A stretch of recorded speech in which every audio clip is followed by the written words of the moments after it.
নমস্কার বন্ধুরা, কেমন আছেন সবাই? আমি Madhumita. Welcome to Madhumita's kitchen. আজ আমি আপনাদের জন্য নিয়ে চলে এসেছি দারুণ হেলদি এবং টেস্টি, একদম বিনা অয়েলি বলতে পারেন, বা হাফ চামচ তেল দিয়েই তৈরি কিন্তু এই স্ন্যাক্স বা ব্রেকফাস্ট রেসিপিটি। তো চলুন পুরো রেসিপিটি দেখার অনুরোধ রইল। এটা আমি বানিয়েছি সম্পূর্ণ কিন্তু আটা দিয়ে। আপনারা চাইলে কিন্তু ময়দা ব্যবহার করতে পারেন।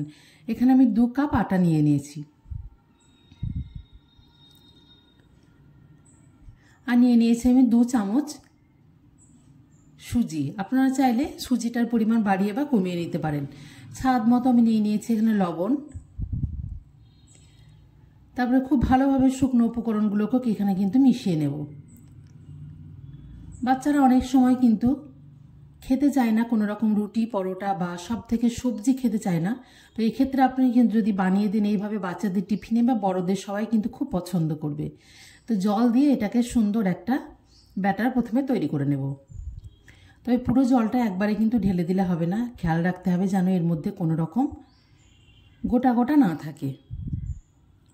খুব ভালোভাবে একটা ব্যাটার তৈরি করে নিয়েছি। এবার এটাকে 10 থেকে 15 মিনিটের জন্য একটু রেস্টে দিয়ে দেবো। এদিকে আমি একটা পুর বানিয়ে নেব। নিয়ে নিয়েছি সামান্য পরিমাণে তেল, দিয়ে দিলাম জিরে ফোড়ন, তারপরে একদম ছোট ছোট কুচি করে কাটা হচ্ছে আদা কুচি।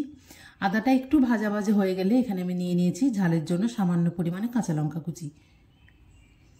যদি ঝাল পছন্দ না করেন তাহলে কাঁচা লঙ্কা কুচিটা কিন্তু স্কিপ করে দিতে পারেন। এগুলো ভাজা হয়ে গেছে। এখানে আমি নিয়ে নিয়েছি একটা ছোট সাইজের ক্যাপসিকামটা খুব ছোট ছোট কুচি করে আমি এখানে কেটে নিয়েছি। আঁচটা কিন্তু লো টু মিডিয়ামে রেখে ক্যাপসিকামগুলোকে খুব ভালোভাবে ভেজে নেব। আর এখানে নিয়েছি 2 থেকে 3টে গাজরটাকে খুব ভালোভাবে গ্রেট করে নিয়েছি। গাজরটাকে সমস্ত মশলার সঙ্গে খুব ভালোভাবে মিশিয়ে একটু ভেজে নেব।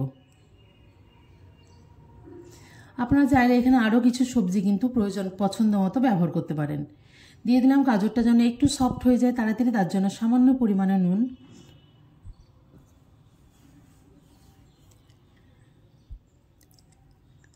আর কালারের জন্য সামান্য পরিমাণে red chilli powder, Kashmiri red chilli powder. যখন গাজরটা একটু খুব ভালোভাবে সফট হয়ে যাবে তখন আমি এখানে আগে থেকে সেদ্ধ করে রেখেছিলাম আলুটাকে খুব ভালো করে গ্রেট করে নিয়েছি। সে আলুটা এবার পুরের সঙ্গে মিশিয়ে নেব। আর লাগবে প্রয়োজন মতো লবণ। খুব ভালোভাবে সবগুলো উপকরণগুলোকে মিশিয়ে নিতে হবে। আপনারা চাইলে কিন্তু এখানে এই সাধারণ আলুর জায়গায় কিন্তু সুইট পটেটো ব্যবহার করতে পারেন। পুরটা একদম রেডি। পুরটাকে এবার একটু ঠান্ডা করে নেব। এদিকে ব্যাটারটা ফিরে আসছে আমি 10 থেকে 15 মিনিট পর। অনেকটা ঘনও হয়ে গেছে, যেহেতু এখানে 2 থেকে 3 চামচ পরিমাণ সুজি দেওয়া আছে। তারপর এখানে তৈরি করে রাখা পুরটা কিন্তু আগে থেকে অনেকটা ঠান্ডা হয়ে গেছে। এবার সমস্ত পুরটা এর মধ্যে মিশিয়ে দেব। তবে এখন কিন্তু কোনো রকম জল মেশানো যাবে না। আর লাগবে আমার প্রয়োজন মতো 1 থেকে 1.5 চামচ মতো চিলি ফ্লেক্স। তারপরে পুরটাকে খুব ভালোভাবে এইভাবে প্রথমে মাখিয়ে নেব, যেন কোনো রকম লাম্পস না থাকে সেদিকে খেয়াল রাখতে হবে।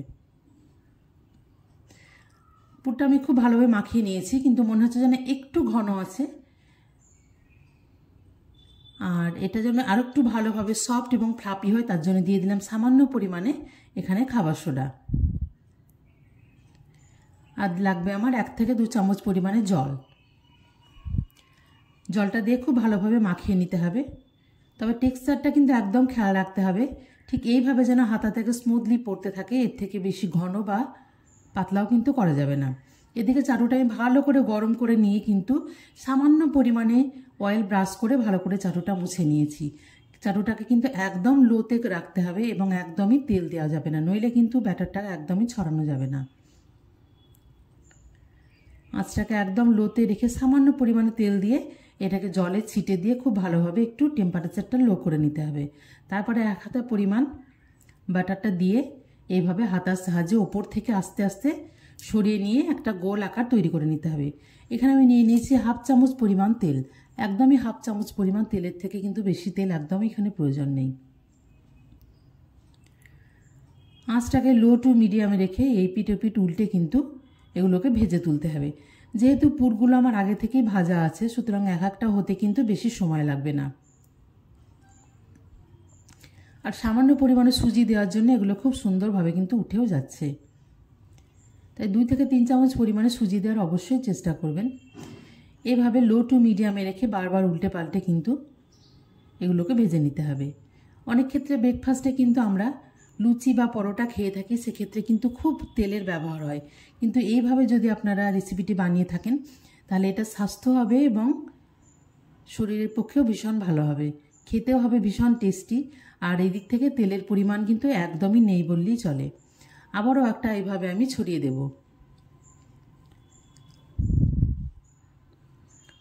তবে খেয়াল রাখতে হবে চাটুতে যেন একদমই কোনো রকম তেল না থাকে, নইলে কিন্তু ব্যাটারটা একদমই ছড়ানো যাবে না।